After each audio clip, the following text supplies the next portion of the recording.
this is an issue which we've been working on for several months, and the Commission's toolbox, which was issued already in October, is being used very widely, very extensively by member states. It's helping to ease the energy price costs for tens of millions of consumers, for millions of small businesses across Europe. So we have a framework in place which allows member states to take certain measures.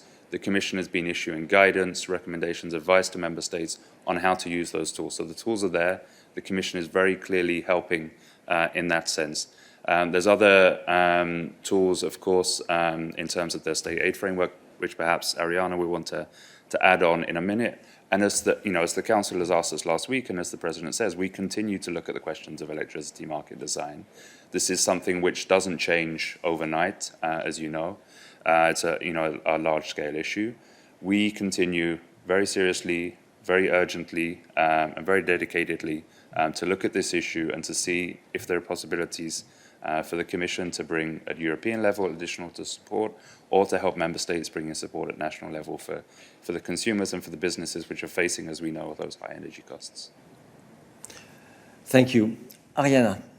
Just to add, as Tim was mentioning, a little reminder on the fact that last week we have adopted a temporary crisis framework to support the economy in the context of the Russian invasion of Ukraine.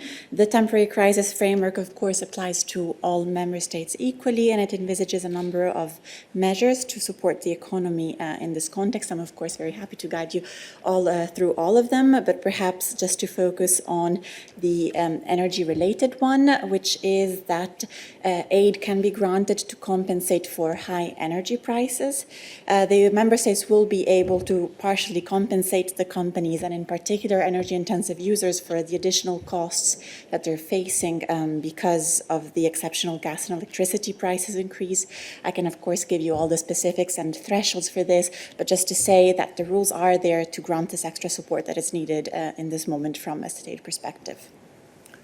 And if I may add, it's precisely because of this sort of dichotomy between the urgency, on the one hand, of alleviating the cost for consumers and businesses, and the necessity to ensure that we have an electricity market that functions, that continues to function as well as it has functioned until now, fulfilling its objectives, in particular, of an amazingly stable supply of electricity across Europe, plus the progressive and actually quite rapid rise of renewables in Europe, that on the one hand, the Commission has reminded member states of all the measures that they can take, adopted this temporary state aid framework, which Ariana has just described, and included in the conclusions of the European Council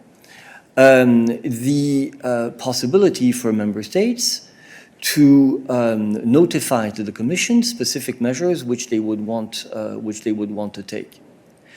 So we're basically firing on all cylinders here, right? On the one hand, short-term measures to alleviate, and on the other, reflections on broader possible reforms of the electricity market. But let's not forget, again, let me emphasize this, the current functioning of the electricity market pursues an objective that remains perfectly valid. That's the first thing. And therefore, we should make sure that we don't throw out the baby with the bathwater by adapting the functioning of the market to respond to a short-term crisis and then creating another issue. So whatever we come forward with has to be extremely well thought through in order to keep our focus on the long-term perspective, which, by the way, also coincides with what we need to do to get rid of our dependency on Russia, and that is basically have much stronger role for non-fossil fuels, for renewables. That's the first thing. And the second thing is that, the electricity market, I don't know if you're a specialist in its functioning, but it is an amazingly intricate machine, right? And it's not about tinkering at the edges and saying, we're going to get rid of a problem by doing this small change and that small change. You have to make sure that you continue to have an electricity market that delivers what Europeans need most of all, which is a stable supply of electricity 24 hours a day, all year round. And if you do comparisons, and I know this from my past work, so that's why I'm, taking a bit of time here, but you can look at a certain number of other developed economies, right, which suffer from blackouts and stuff like that, which we don't have in Europe, despite the amazing diversity of our electricity mix, of the generation of the mix, despite the fact that we've got different energy markets, et cetera, et cetera. So we have achieved a lot, and what we need to do is to continue to ensure that that market works as efficiently as it has been working now and as effectively, and adapted to the evolution in our energy mix and to the new challenges that arise. So taking a bit of time to do this is, quite frankly, absolutely necessary if we want to avoid serious side effects which everybody would suffer from. And in the meantime, we have offered all these short-term measures which allow member states to alleviate the concerns of consumers. I think that's the right approach to follow.